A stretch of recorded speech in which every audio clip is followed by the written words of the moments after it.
দেশকে দুর্নীতিতে চ্যাম্পিয়ন বানিয়ে 2001 সালের জুন মাসে ক্ষমতা থেকে বিদায় নিয়েছিল।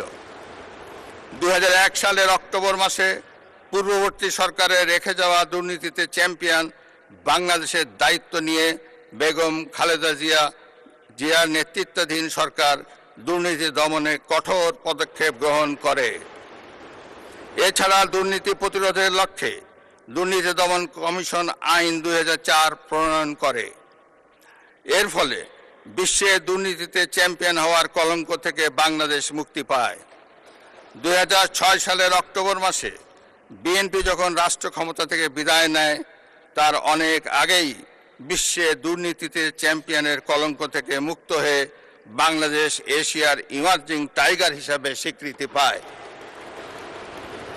এবারও দুর্নীতি দমন এবং আইন শৃঙ্খলা নিয়ন্ত্রণই হবে বর্তমান সরকারের প্রথম এবং প্রধান অগ্রাধিকার।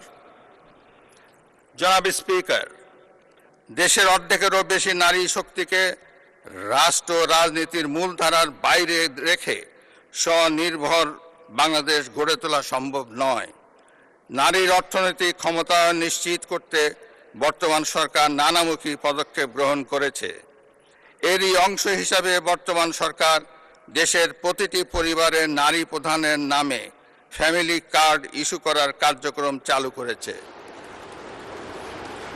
প্রতিটি পরিবারে নারী প্রধানের নামে ফ্যামিলি কার্ড ইস্যু হলেও প্রথম পর্যায়ে প্রান্তিক ও নিম্ন আয়ের পরিবারগুলোকে আত্মনির্ভরশীল হতে ফ্যামিলি কার্ডের মাধ্যমে নগদ 2500 টাকা কিংবা সমপরিমাণ প্রয়োজনীয় খাদ্য সহায়তা দেওয়া হবে।